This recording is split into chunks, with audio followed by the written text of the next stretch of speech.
Soyez mignons. Soyez mignons. Affaire 4. Création d'un cimetière métropolitain. Bon, ça c'est le projet que nous avons abordé sur son principe depuis le début du mandat. Nous avons l'intention de créer un grand cimetière métropolitain qui comportera plusieurs milliers de tombes, à la fois pour suppléer le manque de carrés confessionnels, notamment pour les religions juives et musulmanes qui en manquent, mais aussi pour les autres. C'est la façon de pouvoir répondre à la demande qui se fait de plus en plus pressante, à la fois pour la ville de Montpellier, mais pour toutes les communes, puisque toutes les communes n'ont pas de carré confessionnel. Certaines en ont, mais d'autres n'en ont pas. Et puis, les carrés confessionnels ne sont pas extensibles à souhait. C'est donc la raison pour laquelle nous avons accepté, dans une précédente délibération, de poursuivre ce projet. Et aujourd'hui, nous le portons, si j'ose dire, sur les fonds baptismaux. C'est un beau projet qui permettra à chaque citoyen de pouvoir reposer en paix le jour de son décès et qui tient compte de la sociologie de l'ensemble des populations. Qui demande la parole? Alors, Monsieur Boumaz. Après, Monsieur Grand.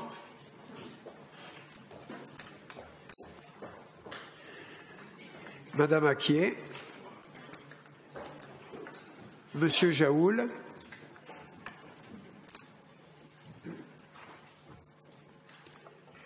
Monsieur Boumaz. Merci Monsieur le Président. Comme vous le savez, et je n'ai cessé de le répéter au sein de ce Conseil et celui de la ville de Montpellier, la mort est un sujet difficile à évoquer, un sujet de controverse, mais la mort nous concerne tous. Il est vrai que cette proposition de cimetière métropolitain n'est pas un sujet bling-bling, comme vous le dites si bien, et de par cette affaire, Monsieur le Président, nous prouvons aujourd'hui que la mort n'est pas une fatalité en soi, et c'est pour cela que je tiens à vous féliciter pour cette initiative qui a déjà été votée, certes, le 30 septembre 2015 en Conseil métropolitain. Il n'en reste que cette initiative est une demande spécifique des habitants de la ville de Montpellier et qui aujourd'hui profitera à l'ensemble des habitants de la métropole. Enfin, un cimetière pour l'ensemble des communautés religieuses, qu'elles soient juives, chrétiennes et surtout musulmanes, comme vous le dites si bien lors du conseil municipal en date du 28 janvier 2016. Je vous cite, « La religion musulmane n'a pas assez de tombes à Montpellier.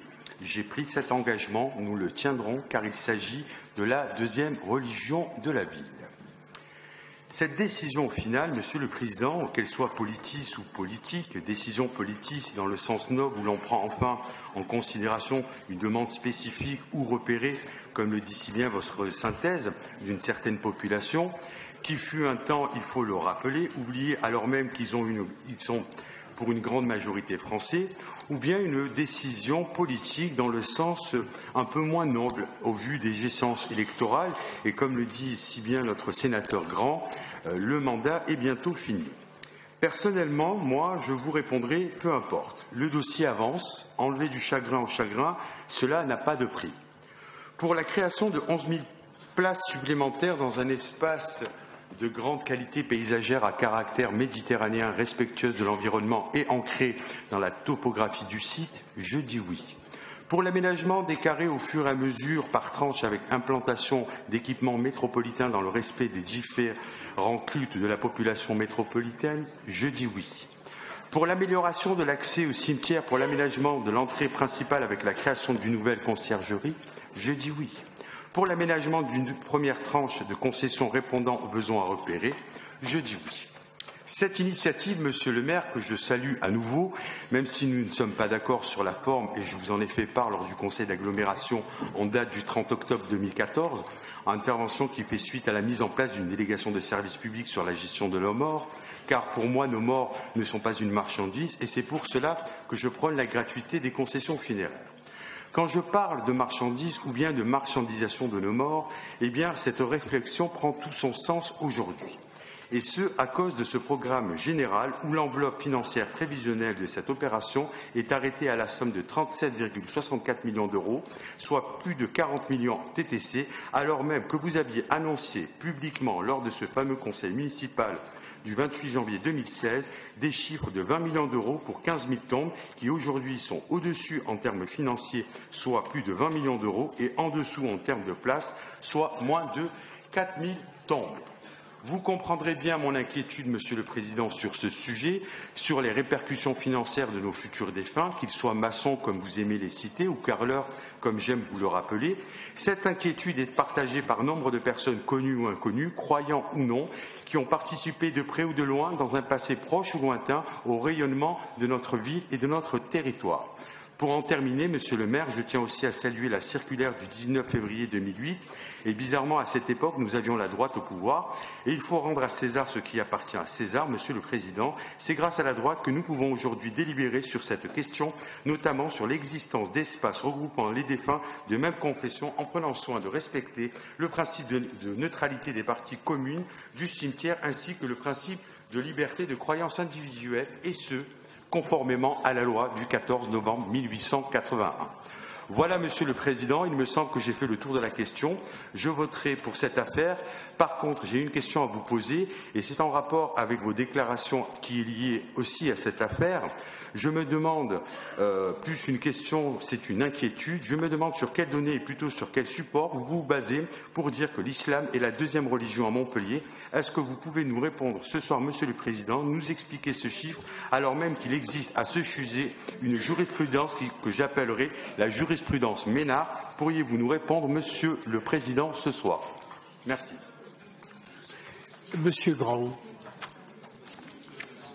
Pour vous dire que c'est une initiative heureuse que, naturellement, à Castelnau, nous allons voter, d'autant plus que la ville de Castelnau, à plusieurs reprises, et les confessions le savent, a accueilli dans ses cimetières et dans les carrés musulmans et juifs des cimetières, de nos cimetières, des personnes qui ne trouvaient pas de possibilités dans la métropole. Donc nous les avons accueillis.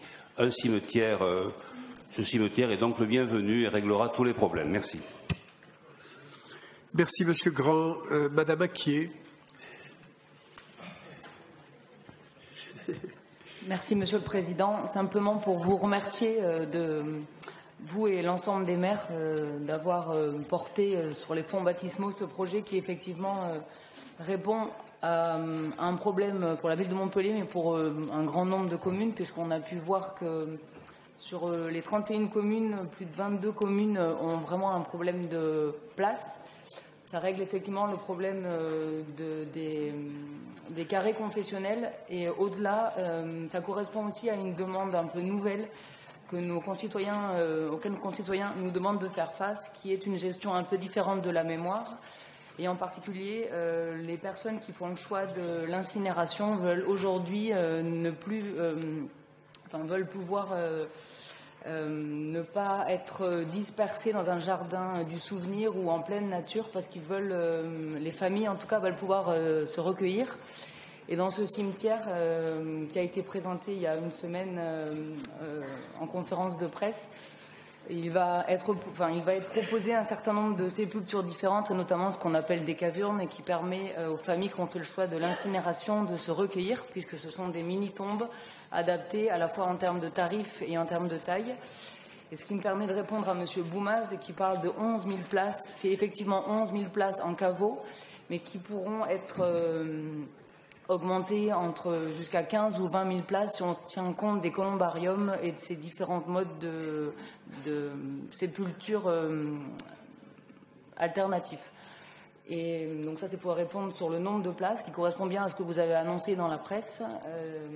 Et en termes de prix, l'occupation, une sépulture est une occupation du domaine public. Le tarif d'une concession est donc une redevance, et il s'appuie sur les dépenses qui sont effectuées par la commune ou par la métropole en l'occurrence pour mettre en place le cimetière. Les tarifs ne sont donc pas ne sont pas liées à la concurrence ou ne donneront pas lieu à un quelconque bénéfice. Nous prenons soin du portefeuille à la fois des Montpelliérains et de l'ensemble des habitants de la métropole. On respecte la loi, les tarifs seront donc à prix coûtant ce que ça nous a coûté pour faire les travaux. Voilà. Merci. Merci Madame Aquet. Monsieur Jaoul. Chers collègues, je voudrais d'abord rappeler le contexte de cette affaire à l'ordre du jour. Nous sommes ici sur la métropole de Montpellier dans un contexte de croissance démographique extrêmement important. Quelle est la situation aujourd'hui ? Aujourd'hui, lorsqu'il y a un décès dans une famille, la première chose que la famille doit résoudre, c'est de trouver, si cette famille n'a pas de concession, une tombe pour le défunt. Or, sur les 31 communes de la métropole de Montpellier, 4 communes ont une grande réserve foncière de capacité d'inhumation. Il s'agit notamment des communes de Montferrier-sur-Lèze, Saussan, Saint-Brest et Restinclière.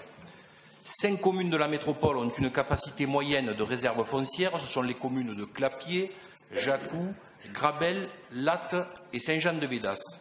Et donc, naturellement, les 22 autres communes de la métropole sont en faible réserve de capacité. Il faut donc construire ce cimetière intercommunal qui pourra recevoir, par la présence de plusieurs milliers de tombes, l'ensemble des défunts de la métropole, quelle que soit leur confession, quelle que soit leur croyance ou leur orientation religieuse.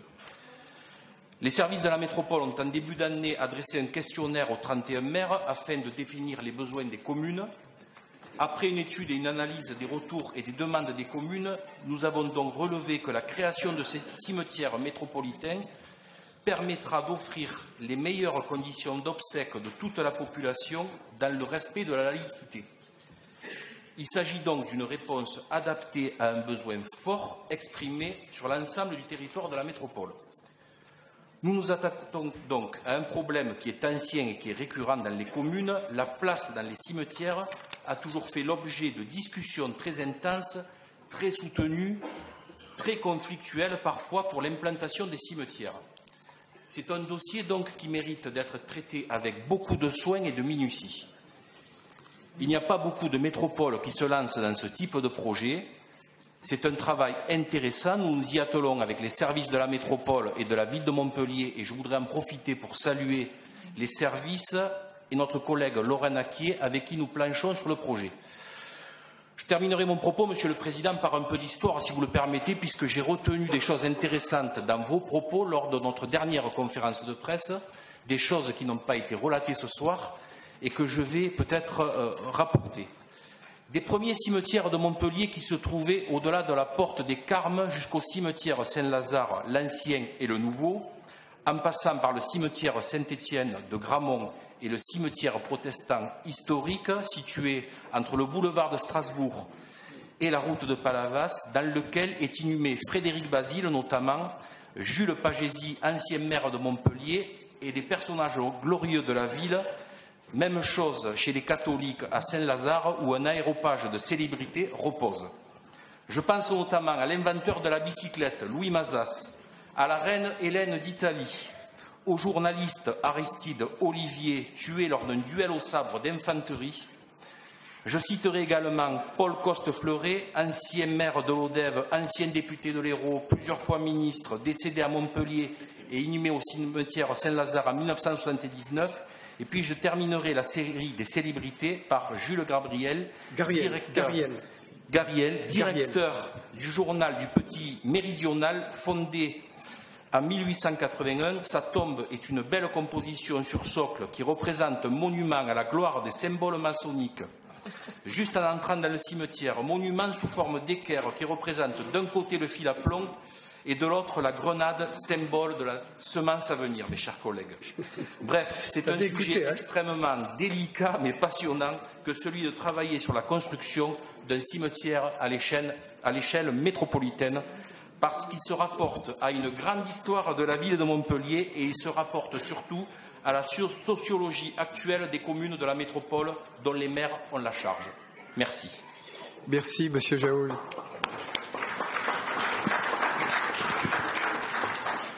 Vous pourrez rajouter que le Petit Méridional, c'est l'ancêtre de Midi Libre. Bien. Qui est contre? Avant de faire voter, je tiens à vous préciser que j'ai fait part de ce projet lors de mon rendez-vous du 22 novembre à Paris, à la place Beauvau, avec le ministre de l'Intérieur. Il suit ce dossier attentivement, car je vous rappelle que le fait de construire des cimetières multiconfessionnels est une directive du ministère de l'Intérieur qui appartenait déjà à Bernard Cazeneuve et qui est suivie aujourd'hui par Gérard Collomb. Le raisonnement étant le suivant, on ne peut pas demander à quelqu'un d'être français s'il est obligé d'aller se faire inhumer dans son pays d'origine. Voilà l'intrado de la circulaire du ministre de l'Intérieur. Contre? Abstention? Adopté à l'unanimité.